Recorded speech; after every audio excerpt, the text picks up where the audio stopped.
long practice. Daniil, welcome back to Toronto. How did it feel to be back where you won the title 2 years ago in the middle of that fantastic summer?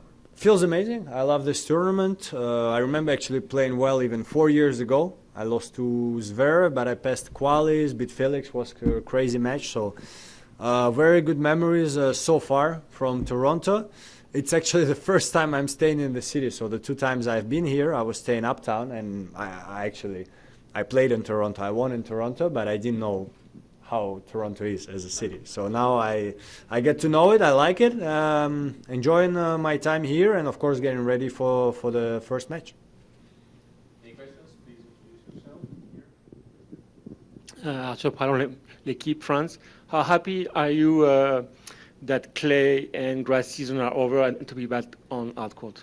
I'm really happy because that's just my favorite surface. So I feel great on it. I feel like my game suits it very well. I feel it even on practice. And this doesn't mean everything. You can still lose. It's in a way it's easy to lose. There are so many players that want to win.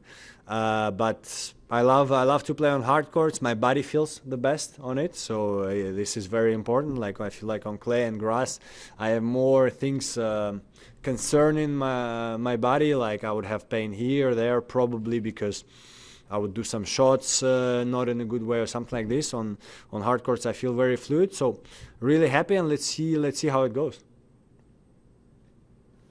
Lucas Weiss with The Athletic. Daniil, welcome back to Toronto. I was wondering if you could just share your thoughts on practicing with Carlos yesterday and just the atmosphere there. It just seemed like a really fun atmosphere. Yeah, it was a great practice. The only thing is that that's where we see that, he's such a talent. He came the day before the practice, so he literally flied in and then played the set with me, and I felt like he played great. Maybe a few mistakes here and there because of what I'm talking about. But the thing is that usually, I practiced with Davidovich Fokina the first day I came, and we were just dead. It's so tough to hit the ball because the jet lag is there. Even if 6 hours is not a huge difference, but still, it's you are tired. Your body is tired after the flight, so it's tough to hit through the ball and stuff like this. You miss a lot, so that was not a good practice. It was good to get into it, but we would not be able to play a set like he did. So that's where you see which talent he has. But that was a great practice, and I feel like it. It's great that I had this one to even be better prepared for the tournament. Hi, Daniil. Julio Rivas from Agencia F. Following up with that question, how important is for you to have this kind of practice with Carlos? It's a rival that, so you're having a practice that is not a match.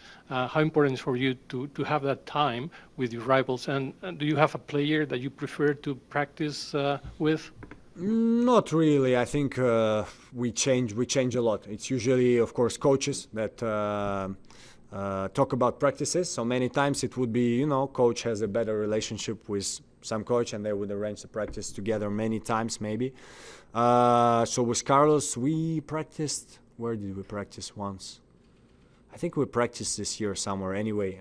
Probably Indian Wells. Anyway, it doesn't matter. It was a great practice, and for sure we're not going to practice too often because hopefully we can play finals, semi-finals, more to come, 2 times this year already. So usually you don't practice every day with your rivals, but it can happen once, twice, 3 times per year, and it was, again, great practice.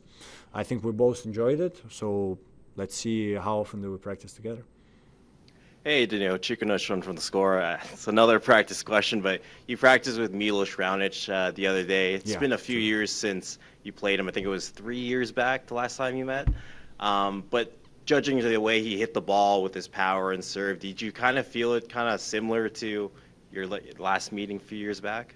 I think that's a tough thing about tennis, that the power of the serve, the shots, I think he has the same power like before, very powerful.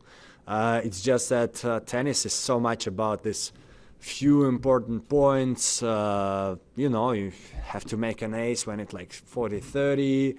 Have to make a good shot, which sometimes could be tough on the run. And that's, I feel like, the toughest thing when you come back, because so far he played maybe 3 tournaments, if I don't get it wrong. And for sure, when we know what he's capable of, let's say it was not yet his best level, but in terms of shots, he has it. It's just this rhythm to get it back. And I'm sure that when you come back like this, probably on practice he plays better than in the match.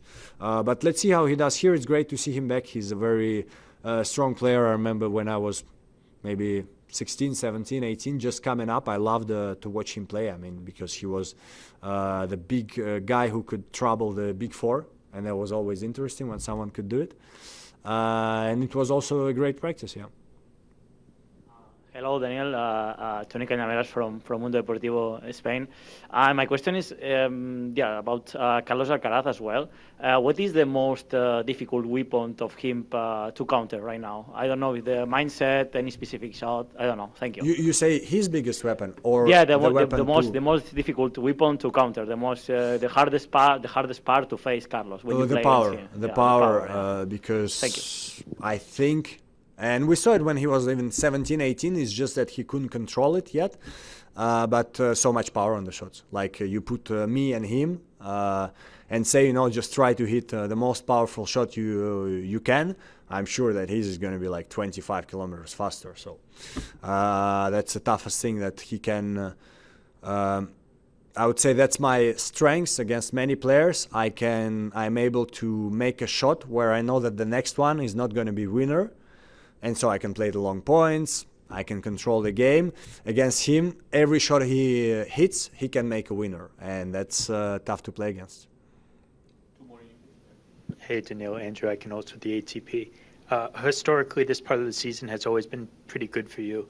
What is it about this part of the season, and how much does it help you mentally going into it, knowing that you've done so well during the hard court swing here? Mentally tough to say, because I love it. I love to play all these tournaments. I played them very well many times.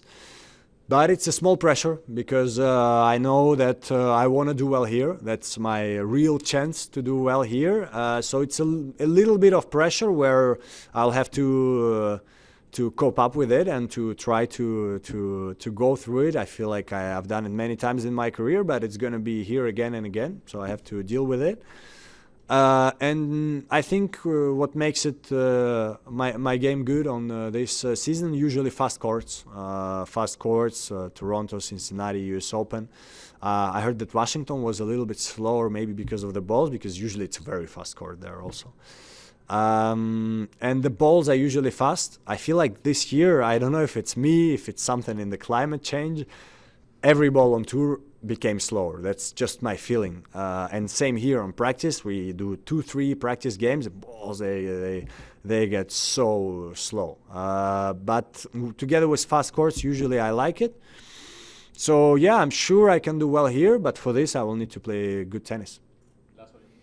Daniil, you mentioned Milos earlier, watching him when you were 16, 17 years old. What stood out about him when you were watching him back then? I would say for sure the serve, but that's kind of an easy answer because we all know that his serves is amazing.